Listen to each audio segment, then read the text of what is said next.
Bonjour messieurs, dames, ici Éric Leray, donc pour l'émission Écologie. Alors aujourd'hui, j'ai l'honneur de recevoir Yves Roucotte, Guy Roucotte, excusez, pour son dernier livre, L'obscurantisme vert, la véritable histoire de la condition humaine, l'édition du CERF 2022. Alors je crois que c'est une des seules interviews qu'il fait au Canada, mais ce ne sera peut-être pas la dernière. Nous avons reçu donc le président du Parti vert la semaine dernière, et là on va essayer d'avoir un angle d'approche du sujet, vraiment vous allez voir, assez différent. Alors bonjour monsieur Yves Roucotte. Bonjour. Bonjour, merci de nous accorder un moment avec le décalage horaire, vous êtes en France bien sûr. Alors vous êtes un philosophe, essayiste français, vous êtes agrégé de philosophie et docteur d'État, et vous êtes depuis 1986 professeur agrégé en sciences politiques. Et vous avez enseigné à l'université Paris X Nanterre. Et vous avez un particularisme, c'est-à-dire que vous avez été, disons, issu de la famille de gauche et vous avez évolué vers le néoconservatisme. Et vous avez publié pas mal d'ouvrages sur ce sujet. Je viens juste en souligner un ou deux parce que ça me paraît des ouvrages importants qu'on a eu du mal à se procurer, mais en particulier la puissance de la liberté, le nouveau défi américain.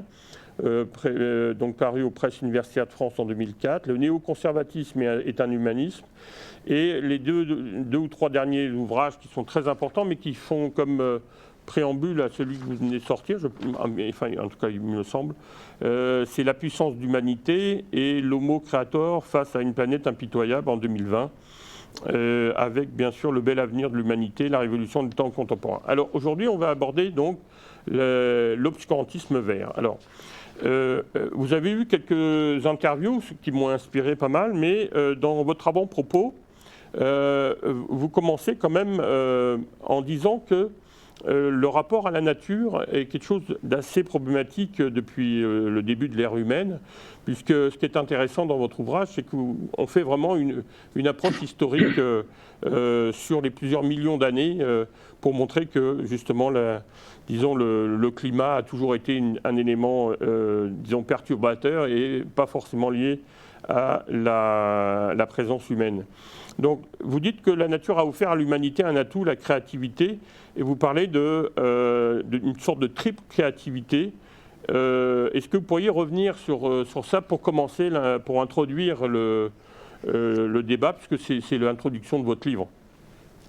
Oui, tout à fait. Si vous voulez, alors mes engagements passés, j'en ai eu beaucoup, hein. J'ai été effectivement à gauche, etc. Et voilà.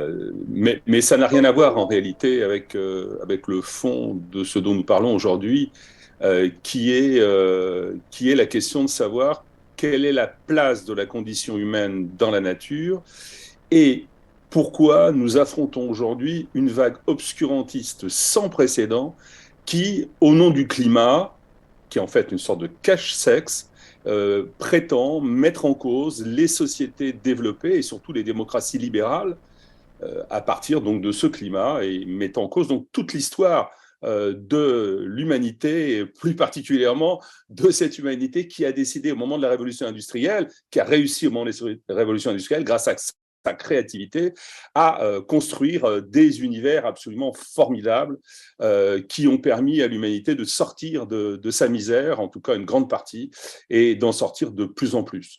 Donc on a affaire, le livre est d'abord une réponse à une vague obscurantiste, donc terrible, qui mine nos démocraties. Et je suppose qu'au Canada, vous avez peut-être le même phénomène qu'en France, où on a une jeunesse déprimée qui d'ailleurs a voté à plus de 42% pour la NUP et donc la NUP, donc l'extrême gauche alliée aux écologistes, qui a voté donc pour 42%, qui est déprimée, qui pense que la Terre va mourir, qu'il faut la sauver, que la Terre va brûler, et donc qui suit Greta Thunberg ou d'autres idolâtres de la nature comme elle. Et donc on a affaire à quelque chose d'important parce qu'en fait, c'est pas simplement notre présent qui est cassé, mais aussi c'est notre histoire, puisque en réalité, ce courant-là remet en question fondamentalement nos sociétés démocratiques, en particulier en faisant comme si le colonialisme, l'esclavagisme, etc., étaient liés développement des sociétés industrielles qui ont abouti donc à ces sociétés libérales. Donc on a une sorte de mouvement très important, du wokisme à ces manifestations sur le climat, qui en fait s'orientent tous vers la destruction des fondements de notre civilisation et la remise en cause de notre développement, de la croissance, du productivisme, du consumérisme, toutes choses que je défends et que je défends précisément parce que ça correspond à une nécessité pour l'humanité.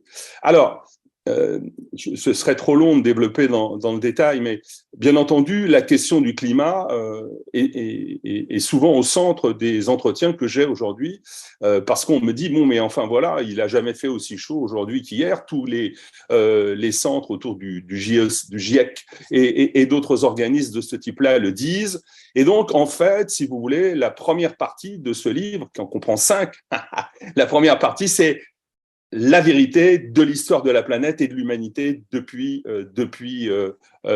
l'apparition de cette planète et depuis l'apparition de l'humanité. Donc, je raconte cette histoire de la planète depuis 4,55 milliards d'années et cette histoire de la planète montre que nous avons non pas d'équilibre géothermique qui serait venu troubler qui aurait été troublé par l'humanité, mais un déséquilibre constant qui va, dès le départ d'ailleurs, sur une planète qui fait, disons, de 4,5 milliards d'années, date de sa formation, jusqu'à 2,5 milliards d'années, qui fait systématiquement au-dessus de 83 degrés centigrades. 83 degrés. Donc, je ne sais pas, déjà, il faudrait peut-être acheter des lunettes au petit bonhomme vert, je les appelle ainsi, parce que visiblement, ils viennent d'une autre planète que la nôtre, parce qu'ils imaginent une planète que je ne connais pas personnellement. Depuis 2,5 milliards d'années, les variations de la planète ont été extrêmes. On n'a jamais eu d'équilibre géothermique qui serait troublé par je ne sais qui. C'est notamment jusqu'à 2,5 milliards d'années à 451 millions d'années. Donc, vous voyez, on a déjà fait quasiment 80% de l'histoire plus de 80% de l'histoire de la planète.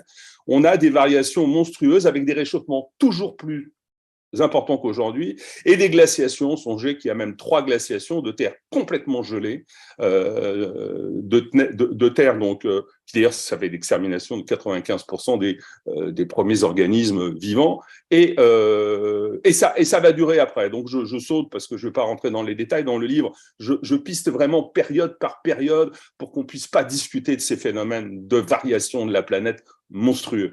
Depuis 451 millions d'années jusqu'à nos jours, on va dire, allez, on va mettre jusqu'à la dernière glaciation, qui s'est donc terminée il y a 12 000 ans, eh bien, on a des glaciations et des réchauffements encore, toujours plus nombreux qu'aujourd'hui pour le réchauffement et d'immenses glaciations.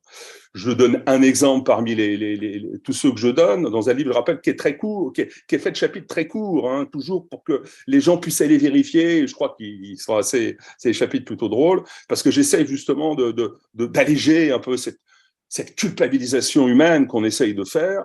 Je montre par exemple les dinosaures, les fameux dinosaures qui aiment beaucoup les enfants, mais ils vivaient à des températures de 29-30 degrés centigrades, parfois un peu plus, et ils broutaient la végétation au pôle Nord, au Groenland. Bon, donc vous voyez que c'est pas d'aujourd'hui ces réchauffements.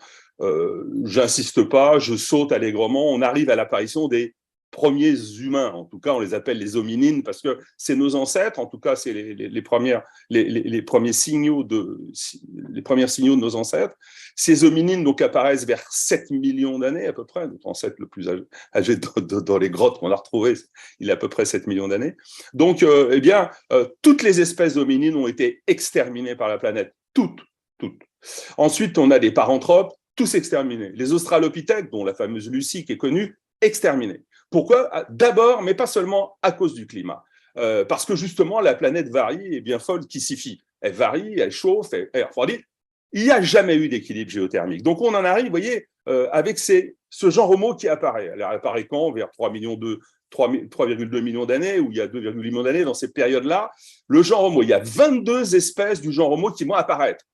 21 des 22 espèces du genre homo ont été détruites sur la planète, détruites par la nature. Donc l'idée d'un équilibre géothermique avec une gentille Gaïa Je ne sais pas dans quel film ça se trouve. Songez que les hippopotames se baignaient dans la Tamise avant la dernière glaciation, c'est-à-dire il y a 120 000 ans, ils se baignaient dans la Tamise, évidemment parce qu'il faisait beaucoup plus chaud qu'aujourd'hui. Ils se baignaient aussi dans le Rhin d'ailleurs, voilà, dans la Cam, etc. Donc, glaciation, réchauffement, c'est la loi de la planète. Je me permets d'insister sur la dernière glaciation pour qu'on comprenne bien les phénomènes naturels auxquels on a affaire. Il y a 2 millions, lors de la dernière glaciation, il y avait jusqu'à 2000 mètres de glace au-dessus de Toronto, 1500 mètres de glace au-dessus de New York et 1 millier de mètres de glace environ au-dessus de Londres. Bref, voilà. À la sortie de ces dernières glaciations, il y avait encore des humains. Il y a des humains, les fameux Homo sapiens dont on parle parfois. Moi, je les appelle pas Homo sapiens, on peut en discuter si vous voulez plus tard. Je peux en discuter tout de suite. Pourquoi est-ce que j'appelle pas les humains Homo sapiens? C'est une erreur qui vient du XVIIIe siècle, mais qu'importe. Parce que ce qui différencie l'homme de l'animal, c'est justement pas l'intelligence. Bien sûr, on a plus d'intelligence que les autres animaux, que les autres vivants, pardon. Mais vous imaginez bien que les tigres à dents de sabre qui pourchassaient les humains étaient intelligents. On voit bien avec nos animaux domestiques qu'ils ne manquent pas d'intelligence. Ce qui leur manque à tous, c'est la créativité. Lorsque on arrive, et donc là je réponds sur le fond de votre question, lorsqu'on arrive à la fin de la dernière glaciation, il n'y a donc plus que 500 000 survivants. Vous imaginez, les premiers hominines ont 7 millions d'années, le genre Homo sapiens, les derniers survivants qui sont là, ils sont que 500 000, tellement ça a été dur pour eux de traverser toutes ces périodes, ces changements climatiques de la fameuse Gaïa, de la fameuse planète. Et lorsque nos hominines, nos ancêtres arrivent, vous voyez, on arrive maintenant, voilà, on a fait quand même 99%, plus de 98% de l'histoire de la Terre. On n'a toujours pas trouvé d'équilibre, on n'a toujours pas trouvé de responsabilité humaine. Je rappelle que lorsque nos ancêtres humains débarquent, donc ils descendent notamment des montagnes d'Anatolie pour créer les premières sédentarisations, les premières cités sur le bord de l'Euphrate, etc. Ces premières cités-là, les quelques humains, les quelques tribus rescapées qui arrivent, qui survivent, ils connaissent pas l'automobile, ils connaissent pas la mousse à raser, ils connaissent pas les CFC, etc. N'empêche que, ils subissent à nouveau eux-mêmes, nos ancêtres, là, il n'y a pas très longtemps, à leur tour, ces réchauffements et ces refroidissements terribles. Je donne un seul exemple. Il y a moins 4200 ans, la sécheresse, le réchauffement est tellement fort qu'on a la destruction complète de la civilisation d'Akkad. La civilisation d'Akkad, c'est celle qui a succédé à Sumer, qui a inventé l'écriture, qui a inventé plein de choses, complètement exterminée par le réchauffement. La 6e dynastie égyptienne aussi, complètement exterminée. La civilisation en Chine de Langzhou, la civilisation de l'Indus en Inde, complètement exterminée. C'est la première cause, c'est ces variations climatiques, ces déséquilibres de la nature constant. Et après ces périodes-là, on ne trouve pas plus d'équilibre. Le fameux coupable humain, il continue à être là, mais il est toujours pas coupable. Le pauvre, il a toujours pas inventé l'utilisation du pétrole, etc.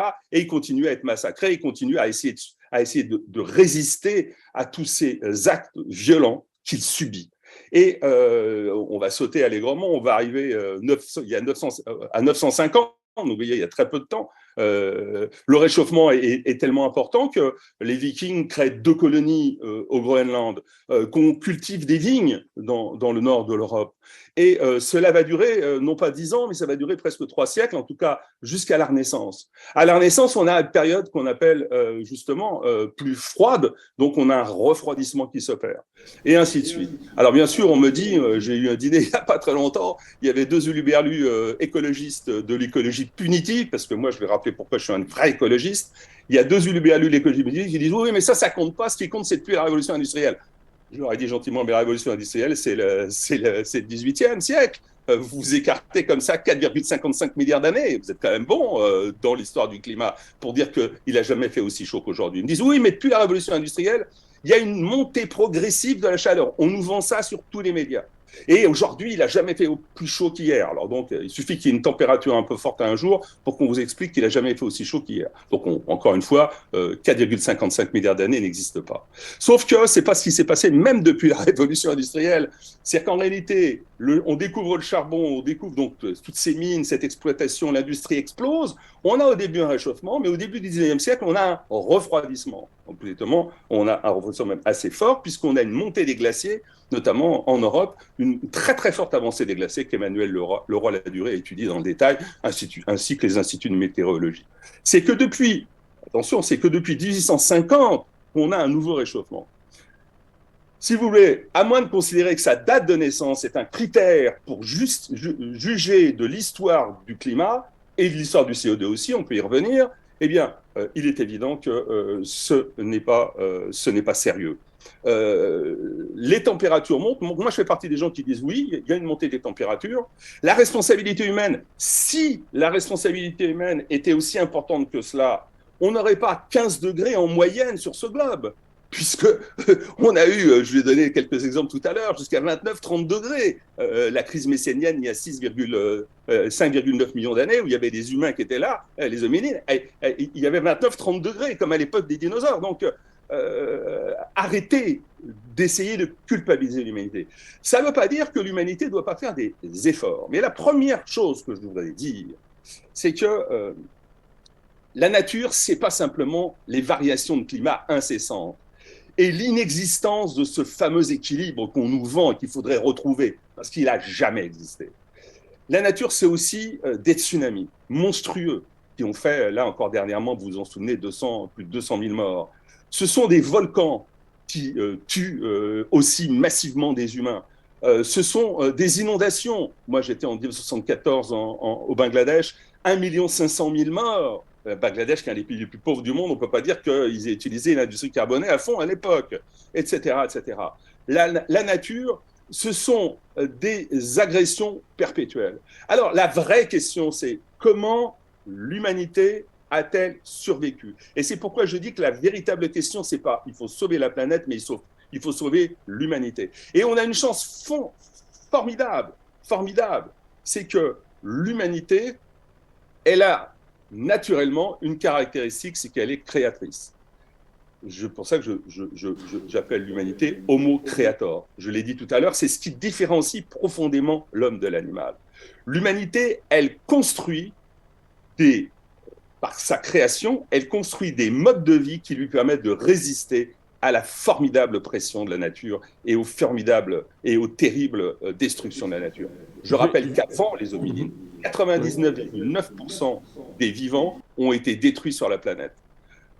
C'est un fait, de la même façon qu'ensuite, comme on l'a vu, plus de 99% des hominines et puis des humains ont été détruits sur cette planète. Donc, la vérité, c'est pourquoi est-ce qu'il y a des survivants plutôt que rien? Pourquoi il y a encore de l'humanité plutôt que rien? Mais parce que nous sommes créateurs. Nous sommes créateurs de 3 façons. La première chose, c'est par rapport à notre environnement. Nous transformons notre environnement, nous créons notre mode de protection. La deuxième chose, c'est la créativité par rapport à notre corps. Nous sommes le seul être vivant à pouvoir même pister nos maladies jusque dans les gènes et essayer de les transformer, jusqu'à transformer notre propre nature corporelle pour sauver l'humanité. Et la troisième type de créativité, c'est les relations interhumaines. Nous sommes la seule espèce de vivant qui construit des civilisations. Donc l'humanité est homo creator, elle est créatrice, et c'est pour ça qu'elle survit. Et c'est pour ça qu'il faut préserver la créativité. Il faut aller jusqu'au bout de cette créativité. Nous sommes aujourd'hui, si vous voulez, cette créativité, nous avons mis un orteil sur l'Himalaya de la créativité inouïe qui est devant nous et de l'imagination créatrice qu'il faut développer. Donc ce que je démontre dans ce livre, c'est que si je suis pour l'écologie, c'est pour une raison fondamentale. C'est que la vraie écologie, elle s'appuie sur la véritable condition humaine. L'homme qui a réussi à survivre grâce à sa créativité. Et notamment l'homme qui a construit ses maisons. Je rappelle que écologie, ça vient de oikos en grec, qui veut dire maison. Ça n'a jamais voulu dire la planète. C'est le même terme d'ailleurs que l'on retrouve dans économie. L'oikos, la maison. Pourquoi? Parce que la maison, c'est ce qui nous protège du froid, du chaud, de la neige, du vent. des attaques animales aussi, etc. C'est pour ça qu'on a construit des maisons et qu'on ne se contente pas de vivre à la belle étoile. C'est pour ça qu'on construit aussi l'environnement des maisons, ce dont s'occupe l'économie, notamment donc tout cet environnement qu'on humanise. Moi, je veux bien, je raconte dans le livre que j'ai rencontré lorsque je faisais des études d'anthropologie, bref, sur le bord de l'Orénoque, en Amazonie, j'ai rencontré des précurseurs de petits bonhommes verts qu'on retrouve aujourd'hui et qui nous donnent des leçons de morale. Sauf qu'ils n'ont pas tenu 3 jours dans la forêt. Parce qu'évidemment, pour tenir dans la forêt amazonienne, si vous n'avez pas des vaccins, des sacs de couchage, des trucs anti-moustiques, si vous ne faites pas attention à tous les animaux qui sont là, vous ne survivez pas. Et les Indiens Yanomami chez lesquels j'étais, ils survivaient grâce à tout ça. D'ailleurs, ils n'avaient pas de vaccin, mais ils survivaient en essayant de se protéger, avec une espérance de vie de 22-25 ans. Parce que je voudrais terminer ce préambule sur un fait majeur. On essaie de culpabiliser les sociétés industrielles, on essaie de culpabiliser le productivisme et la croissance. Mais c'est eux qui nous ont sauvés. Même le charbon, c'est eux. C'est cette exploitation qui nous a sauvés. Le pétrole, c'est cette exploitation qui nous a sauvés. Sans ces exploitations, aujourd'hui, on ne serait pas là pour en parler. Et ce qui est très important de voir, c'est que l'espérance de vie de mes Indiens Yanomami, ou à la sortie de la dernière glaciation, elle était entre 18 et 21 ans.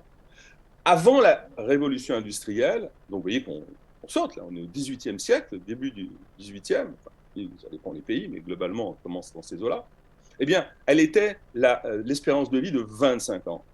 Aujourd'hui, grâce à la révolution industrielle, grâce à la croissance, grâce au productivisme, eh bien, l'espérance de vie est montée considérablement. Dans les pays les plus développés, elle est de 79 ans environ pour les hommes et 83-84 ans pour les femmes. Et elle ne cesse de monter.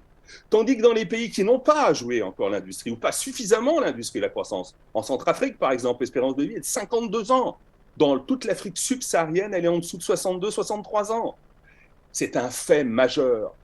Les petits bonhommes verts, ils sont en Occident pour détruire nos sociétés occidentales libérales. En Afrique, on rêve de notre modèle de croissance. En Asie, on est sorti de la misère pour vivre mieux, justement par ce mode de production qui est tant décrié par les petits bonhommes verts. Je me permets de vous interrompre pour vous poser une question qui est complémentaire à votre intervention. Oui. Vous insistez aussi sur le fait que on fait comme si la planète était un être vivant et que toute l'histoire de l'humanité a été la lutte de la libre créativité, ou on va dire libre conscience, contre l'esprit magico-religieux. Pourriez-vous nous expliquer un peu ? Oui, tout à fait. Mais simplement, je voudrais terminer un dernier point parce que je suis atterré par la débâcle idéologique du camp du progrès. J'en suis atterré. Qu'il soit de gauche, de centre, du droit, je m'en moque personnellement. Je pense que le camp du progrès subit une énorme débâcle. C'est une défaite de la pensée monstrueuse. Et c'est bien une façon de répondre à votre question. Le fait qu'on puisse croire qu'il faut sauver la planète, qu'on même lui donne un nom comme Gaïa, c'est le retour à l'animisme le plus vulgaire, le plus archaïque. Je dis vulgaire, vous allez voir pourquoi, le plus archaïque qui soit. Quand j'étais chez les Indiens Yanomami, évidemment, comme dans les populations nomades, qui restent encore aujourd'hui, comme au Paléolithique, on le pensait, on imaginait des dieux partout, et on imaginait, enfin des esprits, pardon, partout, et des esprits de la nature. Mais on ne croyait pas que la nature était bonne par essence, jamais de la vie. Je veux dire, il faut bien comprendre que nos ancêtres, et même au néolithique encore, ils faisaient des sacrifices pour les dieux, parce qu'ils pensaient qu'il y avait des dieux mauvais, ils étaient anthropophages par exemple. Bon. Mais ils faisaient gaffe quand les Guayakis, par exemple, mais ils faisaient gaffe quand ils bouffaient leurs compatriotes morts, ils faisaient attention, ils faisaient ça la nuit pour pas que les dieux mauvais les voient. C'est-à-dire que l'idée que la nature serait bonne de part en part est une idée d'une niaiserie absolument infernale. Même à l'époque animiste, on n'y croyait pas. Dans le polythéisme qui s'est développé dans l'hindouisme, etc., ou à Sumer, avec les dieux sumériens, il y avait des dieux méchants, ou des dieux pervers, ou des dieux qui en voulaient aux humains. Aujourd'hui, on nous vend une nature qui serait bonne et qui serait détruite par l'humanité, alors que c'est l'humanité qui a été détruite par la nature. C'est le degré zéro de la pensée. C'est une défaite monstrueuse, c'est l'animisme. Pour ça, je dis qu'il est archaïque, mais plus vulgaire, parce qu'il n'y a aucune subtilité là-dedans. Je voudrais insister sur ce point-là. L'humanité, Elle a réussi à s'en sortir par sa créativité. Je donnais tout à l'heure l'exemple de l'espérance de vie. Mais on va prendre un autre exemple que nos petits bonhommes verts font semblant de ne pas connaître, d'ignorer. C'est que le niveau de vie n'a cessé de s'améliorer grâce à la croissance, grâce aux sciences, grâce au progrès, grâce au productivisme, grâce à la consommation aussi, à de plus en plus de consommation. Songez qu'en 1981, environ, 81-82, il y avait 36% de la population qui était en état de sous-nutrition, famine ou sous-nutrition. Aujourd'hui, il y en a moins de 9%. Songez qu'à la même date, il y avait 43% des gens qui vivaient avec moins de 1,9 $ par jour. Aujourd'hui, il y en a moins de 9%. Il y en a de moins de 9%, et bien entendu, les 9% qui sont là sont tous dans les pays en guerre, ça c'est autre chose, mais dans des pays où il n'y a pas assez de croissance, où on rêve de notre modèle, on en rêve. Et cet animisme-là, il est terrible parce que ces gens-là, en fait, qu'est-ce qu'ils cherchent? Moi, vous savez, je ne sais pas exactement où vous en êtes dans le détail au Canada, mais en France et en Europe, ça devient dramatique. On pourchasse les sapins de Noël au nom des arbres. On n'a plus le droit de les planter dans un certain nombre de villes. On pourchasse la voiture au nom du CO2. On a prévu, même la Commission européenne, d'ici 2030, que c'était fini pour les voitures thermiques. Notre industrie automobile, du coup, elle va être en grande partie liquidée. On interdit le foie gras aux nos animaux. On a même interdit, le maire de Lyon a même interdit la demi-finale de la Coupe du Monde de rugby parce qu'il y aurait eu des publicités pour les voitures électriques. Alors là, attention, les voitures électriques, c'est encore pire parce que, soi-disant, les batteries, etc., ça polluerait encore plus que soleil. On est arrivé à un univers où on a une vie de plus en plus quadrillée, avec des taxes carbone à payer au nom du carbone, etc., au nom de la pollution humaine, etc. Alors que, et si vous voulez, je vais arrêter là, mais pour ce point-là, mais alors que l'humanité, elle a en face d'elle à affronter une nature pour survivre, et qu'elle a les moyens scientifiques et techniques de répondre aux pollutions, à toutes les pollutions, non pas en arrêtant la croissance, mais au contraire, en finançant par la croissance les sciences comme les biotechnologies, les nanotechnologies, etc., et en donnant à l'imagination et à la créativité humaine un nouveau sursaut. Moi, je ne suis pas pour la transition écologique, il n'y a aucune transition à faire. La transition écologique, c'est le cache-sexe de la transition socialiste d'hier. C'est fait simplement pour quadriller nos vies. Nous avons à faire non pas une transition écologique, mais nous devons faire une libération de la créativité. C'est-à-dire non pas rompre avec ce que nous avons fait, mais au contraire, aller de plus en plus loin, de plus en plus vite. Je vais vous donner un seul exemple.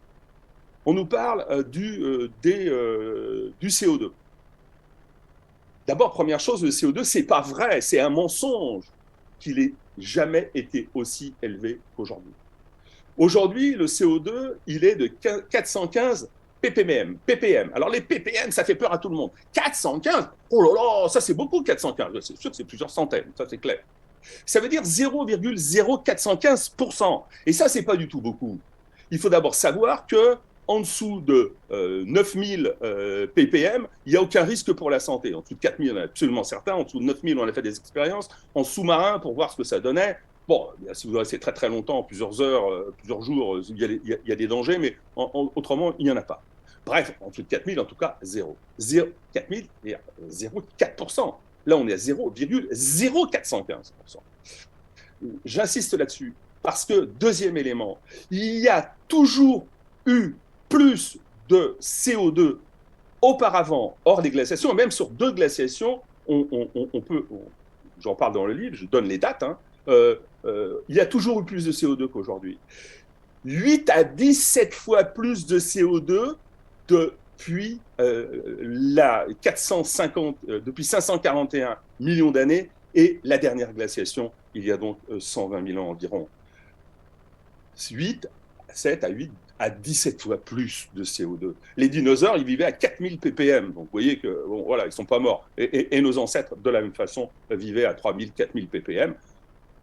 La vérité, c'est quoi? c'est que grâce aux sciences, même ce CO2-là, nous avons aujourd'hui les solutions. Non pas en arrêtant les voitures, etc. Moi, je ne suis pas contre qu'on arrête, qu'on soit pour les voitures électriques. Au contraire, les voitures électriques, c'est une production de la croissance. On n'est pas revenu à la charrette.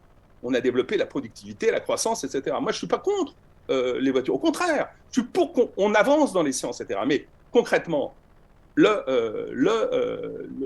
qu'est-ce que font les sciences?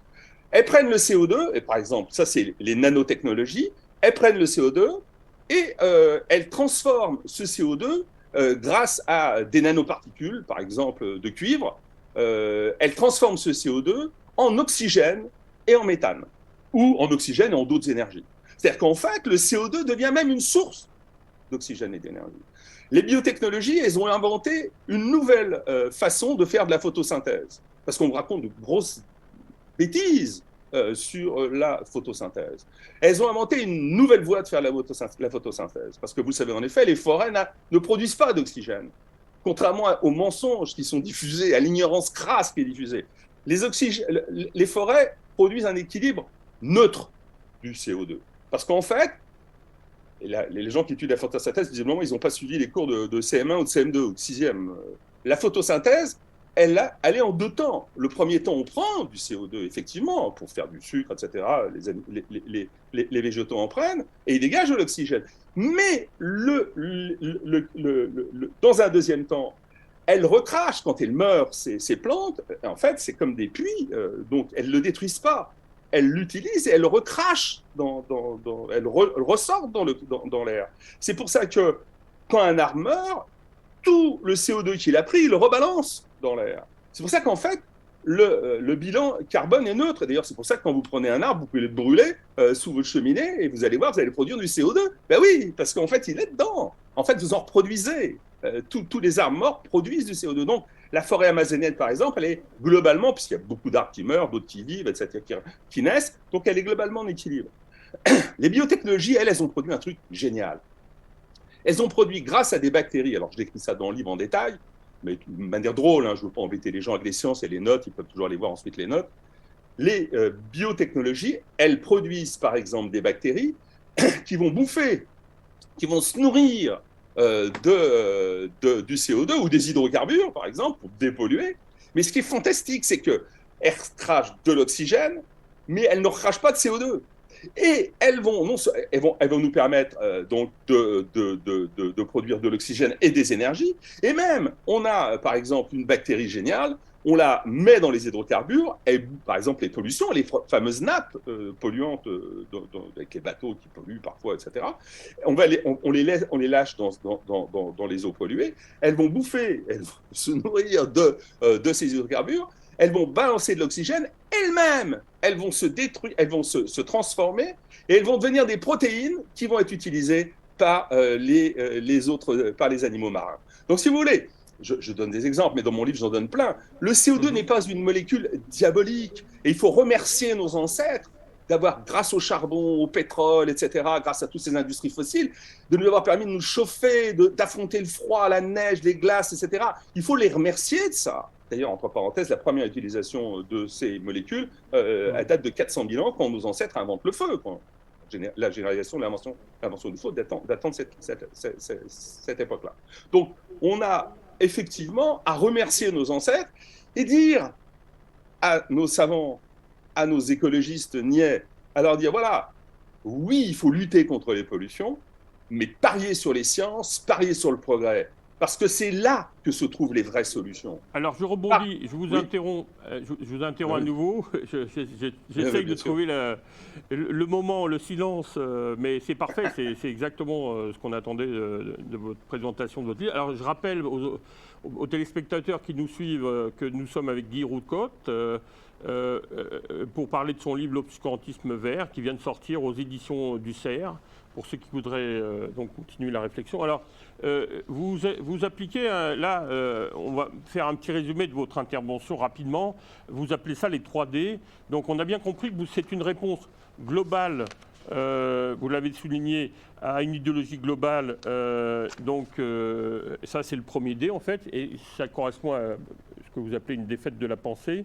Le deuxième D, c'est plutôt justement on voit que par exemple, vous soulignez que la gauche et l'extrême gauche sont en train d'être emportés par cette idolâtrie de la planète, parce qu'eux-mêmes étaient au 19e siècle, on parle de Luc Ferry par exemple, enfin de personnalités qui croyaient au progrès et à la technologie, et voilà. Et la troisième dimension est importante. Vous parlez il y a encore quelques années, vous parlez des jeunes, de l'avenir, qu'il y a une débâcle morale. Et ça, c'est intéressant parce que vous dites qu'il y a la défaite de la pensée, la débâcle politique et la dépression morale. Expliquez-nous un peu pourquoi il y a cette dépression morale et pourquoi c'est aussi dramatique, quoi. Oui, alors d'abord, mon prénom est bien Yves et pas Guy, et je le dis parce que mon père, c'était le lieutenant Yves pendant la Résistance, le lieutenant-colonel Yves. Et il était à la tête des troupes qui ont libéré la France du nazisme, et notamment dans toute la vallée du Rhône, avec mon oncle, le général Lazare, qui était Roger Roucaute. Et ils ont affronté une vague obscurantiste qui était évidemment d'une autre violence, mais ils ont su, eux, ils étaient plutôt à gauche, pour le coup, très à gauche même. Mais à l'époque, la gauche, elle n'avait pas encore jeté par-dessus bord Jaurès, Blum, Bernstein, Kautsky et Marx même. Elle croyait encore aux sciences et au progrès. Et c'est pour ça que je vous disais tout à l'heure, moi, mon livre, c'est pas un livre de droite, de centre, de gauche, c'est un livre qui essaie de dire au camp du progrès, réveillez-vous, vous avez affaire à une terrible menace. C'est pour ça que vous voyez, vous parliez tout à l'heure de la débâcle politique. On a une terrible débâcle politique, c'est-à-dire que le camp du progrès, c'est plus où il en est. Alors, la chute du mur de Berlin a largement contribué à ce vide politique et spirituel qu'on voit aujourd'hui. Il est clair qu'on affronte quelque chose qui n'est pas simplement de l'ordre de temps, je dirais, événementiel, on a quelque chose de très puissant qui renvoie à quelque chose d'assez grave et de lointain, une vingtaine d'années, trentaine d'années. Donc, on a une débâcle politique très, très forte. Et dans mon livre, vous l'avez noté, effectivement, je ne me contente pas de montrer et de démontrer que face aux pollutions, face aux vrais problèmes que pose la créativité humaine, je ne me contente pas de démontrer qu'il faut en appeler aux sciences. Je démontre, et aux technologies. Je démontre aussi qu'il faut en appeler au sens moral. Et c'est très important parce que c'est tout le sens de mon livre, en tout cas toute la dernière partie de mon livre porte là-dessus, où j'indique clairement que la vraie moralité, c'est l'écologie humaniste. Celle qui rappelle qu'au centre de la cité, il faut mettre non pas la planète, non pas les modes de terre, mais l'humanité. Évidemment, si on détruit notre environnement, on peut se détruire nous-mêmes. Et c'est pour ça qu'on va faire attention à l'environnement. C'est pas pour sauver Gaïa. Gaïa, elle s'en moque, Gaïa. Elle existe depuis 4,55 milliards d'années. Elle disparaîtra d'ailleurs, pour information. Je raconte dans le livre exactement comment elle va disparaître. Donc, elle est condamnée de toute façon. Et Gaïa, elle est indifférente aux humains qui sont sur son sol. D'ailleurs, Gaïa n'a pas d'âme, elle n'a pas d'esprit. Gaïa, c'est simplement un amas moléculaire. Je raconte comment il s'est formé il y a 4,55 milliards d'années, à la suite de fusion, de fission d'atomes, enfin bref, qu'importe. Donc, si vous voulez, voilà. Mais l'humanité, elle, c'est un point de vue moral. Elle, ça doit être le centre de nos préoccupations. Sauver l'humanité à cause de ce qui se passe aujourd'hui encore. Je veux dire, on me parle de CO2, mais enfin, qu'on fait par exemple la comparaison du CO2 produit par l'homme et produit par les volcans. Il y a un grand spécialiste que je cite dans le livre. Là, je ne veux pas faire citer des gens en particulier, ça ne m'intéresse pas. Mais je veux dire, il utilise 25 à une quarantaine de volcans pour essayer de démontrer que les volcans, ça produit moins de gaz à effet de serre que les humains. Alors attention, il y a 1500 volcans en activité, il y a 1 500 000 volcans sous-marins. Mais ça, il ne connaît pas. Il essaye. Et alors attention, il y a des éruptions comme le fameux volcan islandais qui produisait 200 à 300 000 tonnes de gaz à effet de serre par jour. Mais ça, il ne connaît pas. Non. Ce qui compte pour tous ces gens-là, c'est la culpabilisation humaine. Excusez-moi, mais j'ai l'air de m'éloigner un peu, je m'éloigne un peu, mais c'est pour revenir au centre de l'humanité, mettre l'humanité au centre de l'humanité, c'est-à-dire mettre la morale au centre de la cité. La vraie morale, celle qui fait de l'humanité le centre de son point de vue. Les gaz à effet de serre. Il faut arrêter de croire ce que disent des gens comme le GIEC. Moi, j'ai regardé le GIEC, les projections du GIEC qui sont absolument incroyables, qu'on continue à prendre au sérieux ces gens-là, qui, je rappelle, sont des nominations politiques. le président actuel du GIEC a été nommé parce qu'il est, par le Premier ministre coréen, parce qu'il est le frère du Premier ministre coréen, le fameux Monsieur Lee, et il est le scientifique de service qui dirige l'ensemble des travaux. Et je pourrais multiplier les exemples.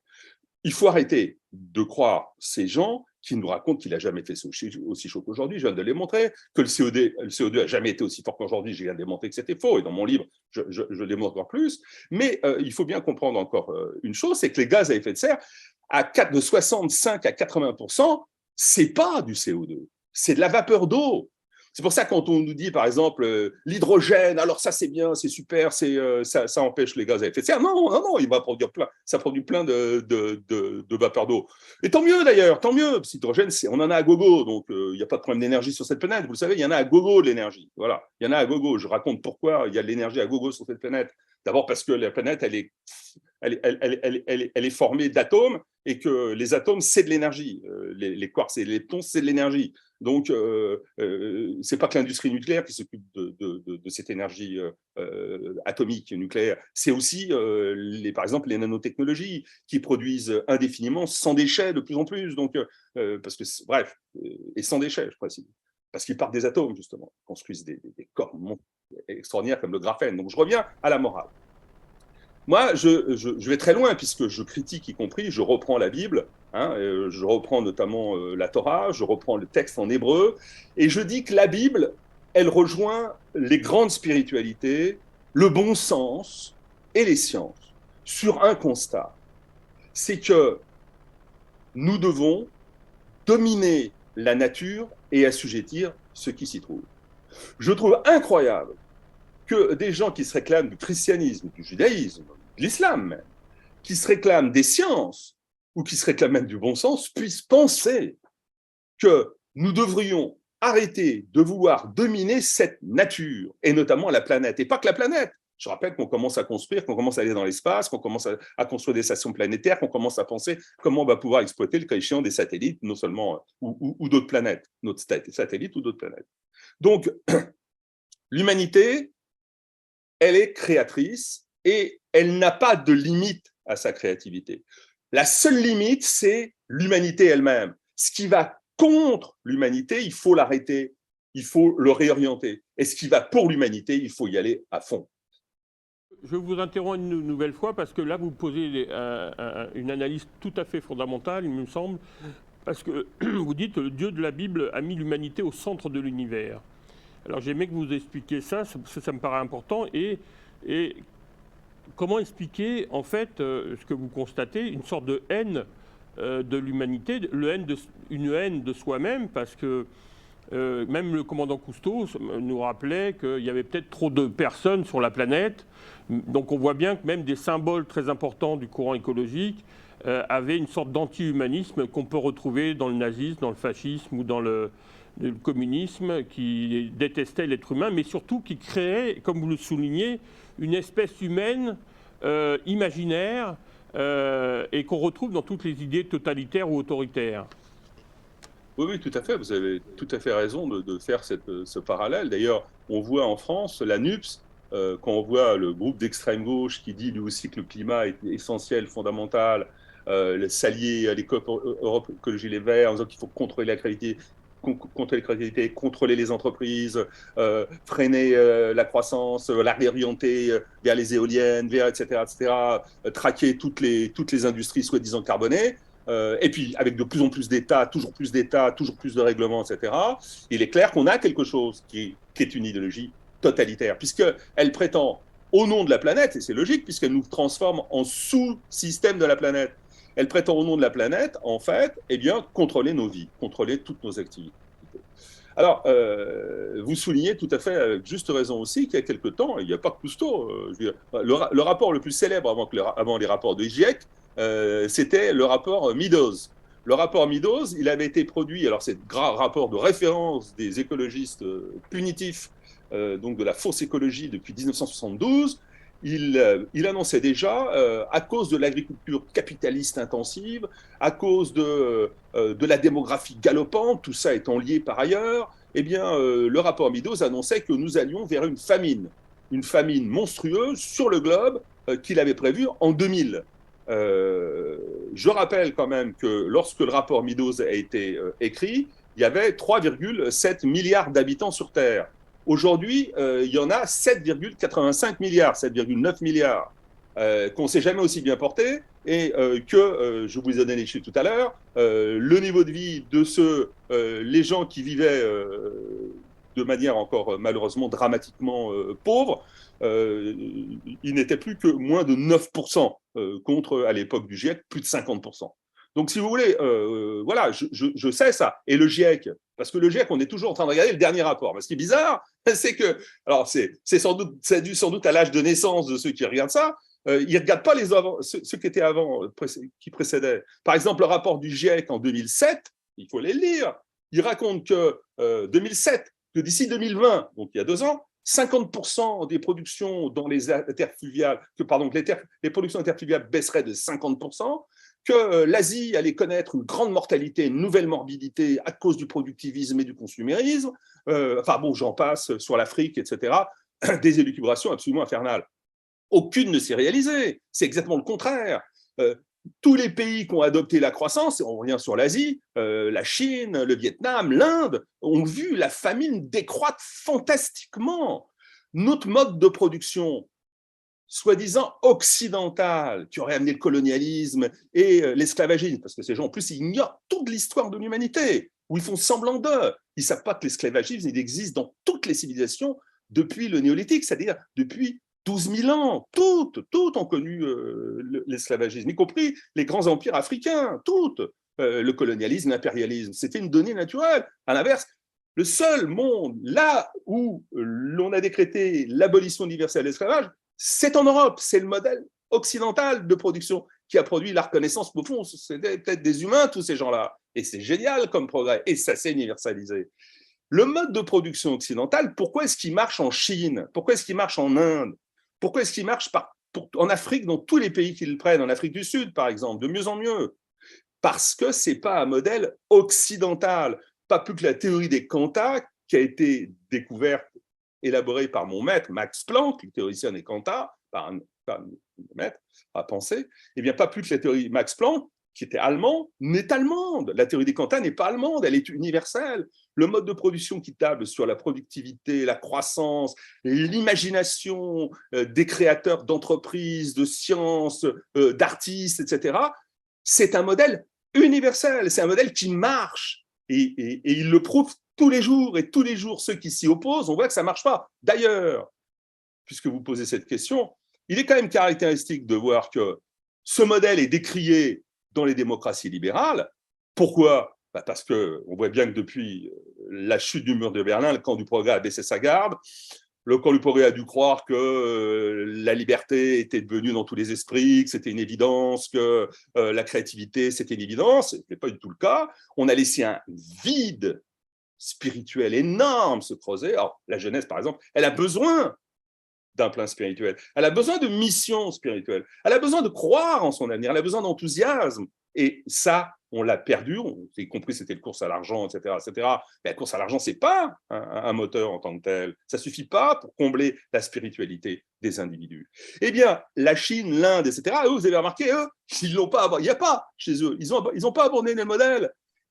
François Mitterrand disait à une époque, j'aimais bien ça, il disait il y avait des grandes vagues pacifistes alors que l'URSS menaçait avec ses chars l'Europe occidentale, et il y avait des manifestations monstrueuses parce que les pacifistes ne voulaient pas qu'en Occident on ait des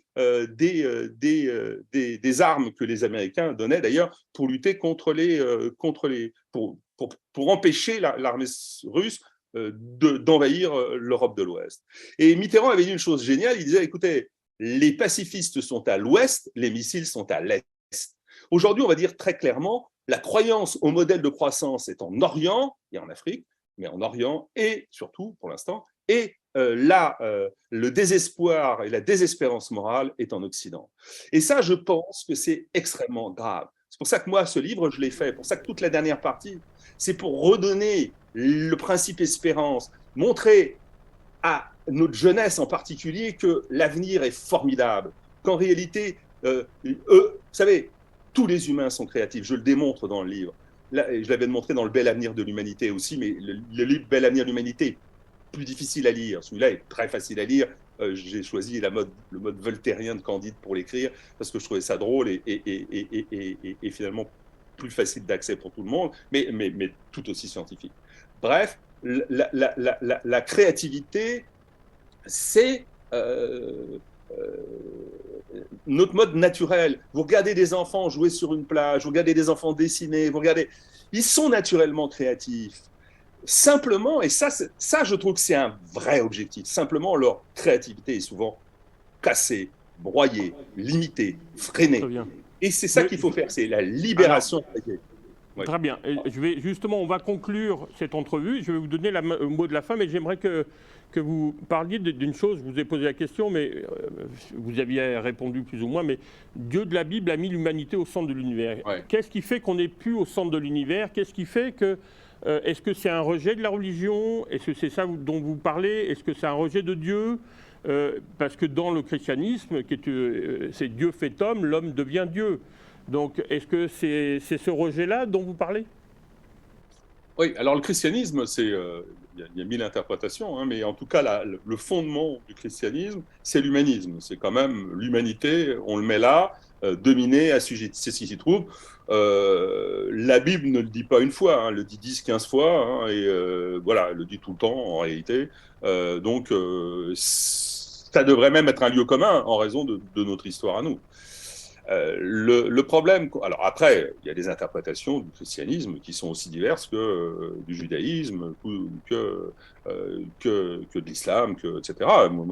Moi, si vous voulez, je ne fais pas œuvre de théologien. Je fais œuvre de débroussailler la Bible. C'est-à-dire, je dis, voilà, arrêtez au nom de la Bible de nous dire qu'il faut mettre la planète au centre de l'univers, alors que le Dieu de la Bible dit exactement le contraire. Donc, je remets les choses à leur place.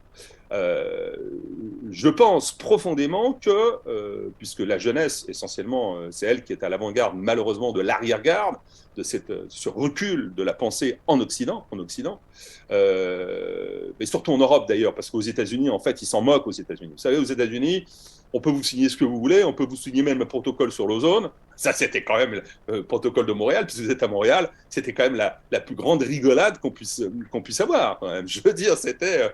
Et même d'ailleurs, le prix Nobel, qui a eu le prix Nobel sur cette affaire-là, est revenu en arrière en disant « Non, mais bon, c'est pas vraiment ce que j'ai cru. » Et pour cause, hein, parce que la couche d'ozone, elle varie tous les ans, hein, et de manière très, très considérable. Le protocole Montréal, c'était... Alors, on va la faire baisser de 1, 2, 3% tous les ans, etc. À peine était-il signé que hop, ça a chuté de 15 à 30%, ça remontait 10 derrière. Enfin, je pourrais vous donner, si ça vous amuse, les kilomètres carrés de la couche d'ozone, surtout dans l'Antarctique, c'est absolument monstrueux. Et des variations du simple au triple, donc simple au double en tout cas. Donc, si vous voulez, on ne va pas aller là. Le problème, si vous voulez, de fond, c'est que les faits sont clairs. On a besoin de croissance, de productivité. On a besoin de consommation. Parce que je rappelle qu'il n'y a pas de société de consommation, sauf pour les petits zozos, les bobos qui vivent dans les beaux quartiers de Montréal ou de Saint-Germain-des-Prés ou de New York. La sous-consommation, d'abord, est la règle pour la plupart des humains qui sont sur le globe. Et la consommation est un idéal, en réalité. On essaye de faire... Notre désir est infini, on essaye de régler des problèmes. Et puis, vous avez bien compris, l'humanité, elle est... C'est pas un dieu, pour ça je réponds sur le fond à votre affaire. Jamais l'humanité est un dieu. Ceux qui pensent que l'humanité est divine, ils se trompent autant que ceux qui pensent que c'est une espèce parmi les vivants. L'humanité, c'est une espèce exceptionnelle puisqu'elle est créatrice. La preuve, et c'est pour ça qu'elle peut servir les autres vivants. Elle est créatrice et aucun autre vivant ne l'est. Elle est exceptionnelle, mais elle n'est pas divine au sens où elle pourrait tout faire. Nous tâtonnons, nous avançons en tâtonnant, nous avançons en nous trompant. Et donc, il y a des découvertes qui ont été néfastes pour l'humanité. La force de l'humanité, c'est qu'ensuite, à chaque fois qu'il y a quelque chose qui ne va pas, elle reprend ce qui ne va pas pour essayer d'aller plus loin. Si le moteur thermique pollue, eh bien, utilisons ce CO2 comme, alors entre parenthèses, des sociétés qui font de l'argent de manière monstrueuse avec le CO2, maintenant, utilisant le CO2 pour le transformer en énergie et en oxygène, mais créons de nouvelles types de voitures avec des batteries, par exemple, des batteries plus importantes, des batteries qui sont d'un nouveau type. Bon, j'en parle beaucoup dans le livre. Et puis, si ça ne suffit pas, c'est pas grave. Créons des voitures, par exemple, là, d'ici 2030, il y aura des voitures volantes. Les premiers taxis volants sont déjà programmés, ils existent déjà. Bon, on va développer. Tant mieux. Allons toujours plus en avant, pas en arrière. Alors, le problème, Malheureusement, c'est que oui, le on va problème, être c'est que obligé de... Oui. oui, bah, non, Excusez-moi de pour vous terminer, interrompre, je vous donne le mot de la fin, parce qu'on doit conclure. voilà. Bah, donc le mot de la fin, c'est nos sociétés occidentales sont en grave crise, qui est d'abord une crise morale, et ce qui explique la débâcle politique qui s'annonce, et peut-être aussi notre défaite face à des puissances comme la Chine, par exemple, qui n'ont pas ces états d'âme, et pour le coup, sur cette question, à juste raison. Donc moi, ce que je crois, c'est qu'en effet, il faut redonner de l'espoir à la jeunesse, et plus globalement à toute l'humanité, du point de vue des démocraties occidentales, en libérant la créativité, en leur disant que devant les humains, un bel avenir s'annonce. Ce bel avenir, c'est celui d'une humanité qui reconnaît sa propre nature créatrice et qui la libère. Voilà. Parfait mot de la conclusion. Merci beaucoup. Je rappelle que nous étions avec Yves Roucotte pour l'obscurantisme vert, la véritable histoire de la condition humaine, aux éditions du Cerf, qui est sorti il y a quelques semaines. Alors, rapidement, le bel avenir de l'humanité, la puissance d'humanité, le néoconservatisme est un humaniste, la puissance de la liberté et l'homo creator, qui vient donc avec la conclusion, l'homo creator face à une planète impitoyable. Voilà. Merci beaucoup Yves Roucotte et merci pour votre attention et à une prochaine fois.